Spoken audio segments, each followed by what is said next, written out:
ఎలక్ట్రానిక్స్‌లో Ohm's లా గురించి ఎప్పుడైనా విన్నారా? ఓమ్స్ లా గురించి అయితే చూద్దాం. ఫస్ట్ మనకి ఓమ్స్ లా అనగానే వోల్టేజ్‌కి, కరెంట్‌కి, రెసిస్టెన్స్‌కి మధ్య ఉన్న రిలేషన్ అని గుర్తు రావాలి.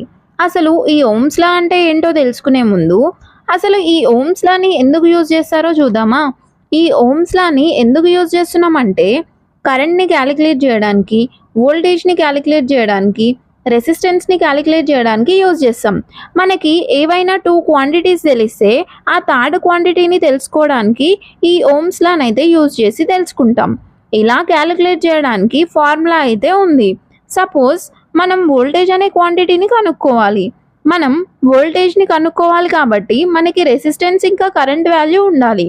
ఈ వోల్టేజ్‌ని ఫైండ్ ఔట్ చేయడానికి ఫార్ములా ఏంటి అంటే V=IR. ఐఆర్ అనే వాల్యూస్ మన దగ్గర ఉంటే వోల్టేజ్ వాల్యూ వచ్చేస్తది. మనకిప్పుడు కరెంట్‌ని ఫైండ్ ఔట్ చేయాలి అంటే రైట్ సైడ్‌లో ఉన్న ఐని తీసుకెళ్ళి లెఫ్ట్ సైడ్‌లోకి పంపించాలి.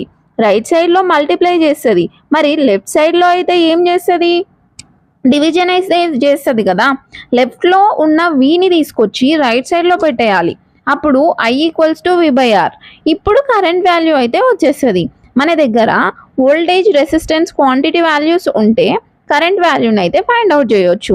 ఇప్పుడు డెఫినేషన్ విషయానికి వస్తే, Ohm's law states that the current flowing through a conductor is directly proportional to the voltage applied across it provided the temperature remains constant. అసలు ఇంత డెఫినేషన్లో ఏం చెప్పారు? మోర్ వోల్టేజ్ అప్లై చేస్తే మోర్ కరెంట్ ఫ్లో అవుతుందంట.